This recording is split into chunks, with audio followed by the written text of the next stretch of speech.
Le dérèglement climatique ainsi que la lutte contre ce dernier est un sujet qui nous concerne tous. Mais à quoi est-il dû? De manière très brève, ce dernier peut être lié aux gaz à effet de serre tels que la vapeur d'eau, l'ozone ou encore le dioxyde de carbone.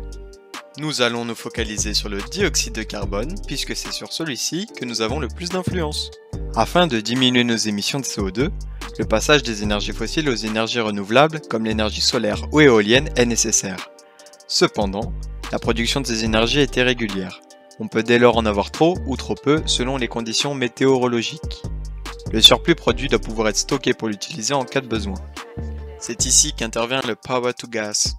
Ce dernier permet de stocker le surplus d'énergie sous forme de gaz. Lorsque le besoin d'énergie se fait sentir, le gaz peut être brûlé afin de récupérer l'énergie contenue dans ce dernier. Le Power to Gas comporte deux étapes. Premièrement, la formation de dihydrogène à partir d'eau et de l'énergie renouvelable. Toutefois, le dihydrogène est difficile à stocker. Ici intervient donc la deuxième étape. Le dioxyde de carbone réagit avec le dihydrogène pour produire du méthane et de l'eau. Cette réaction est appelée méthanation ou encore réaction de Sabatier. Il s'agit là d'une réaction que nous allons d'ailleurs réaliser.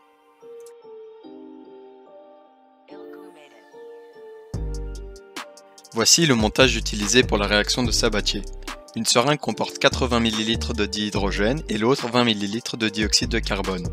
Dans le tube en quartz, on peut voir un catalyseur de nickel sous forme de solide noir. Cette réaction étant très lente, celui-ci la rend possible en l'accélérant fortement. Nous allons maintenant vous montrer l'expérience. Tout d'abord, on chauffe le catalyseur à environ 300 degrés Celsius, température optimale de la réaction. Ensuite, on mélange les gaz tout en les faisant passer sur le catalyseur, lieu de la réaction. Vous pouvez observer qu'une seringue se remplit quand l'autre se vide.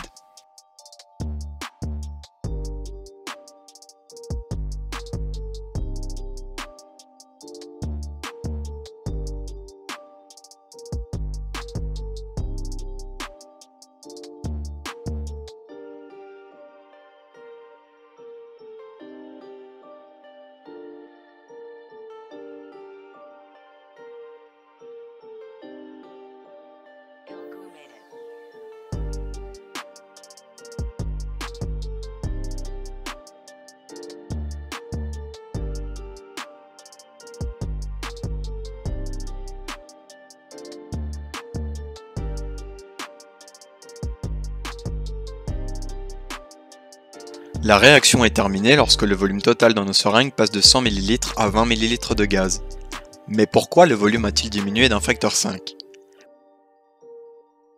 Pour cela, il nous faut revenir à l'équation chimique de la réaction de Sabatier. Nous pouvons voir que nous avons une quantité de dioxyde de carbone et 4 quantités de dihydrogène pour les réactifs, ce qui nous donne 5 quantités de gaz. À la suite de la réaction, nous obtenons une quantité de méthane, soit une quantité de gaz pour les produits. Cela explique donc que notre volume de gaz final vaille 1/5 de notre volume de gaz initial. Une fois la réaction terminée, on peut attester de son bon fonctionnement en prouvant la présence d'eau et de méthane, ces derniers étant les produits de la réaction.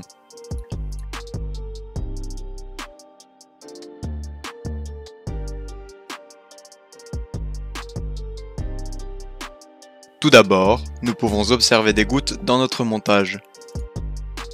La nature de celle-ci peut être déterminée à l'aide du papier Vatesmo, qui devient bleu au contact de l'eau.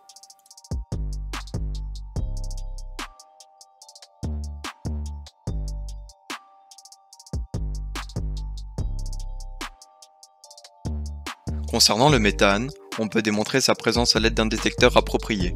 Ce dernier émet un signal sonore lorsqu'il en détecte.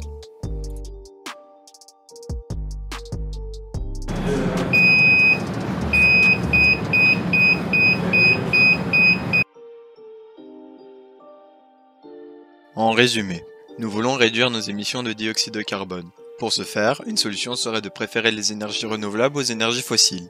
Néanmoins, le stockage du surplus est problématique. Heureusement, une solution est fournie grâce au Power to Gas.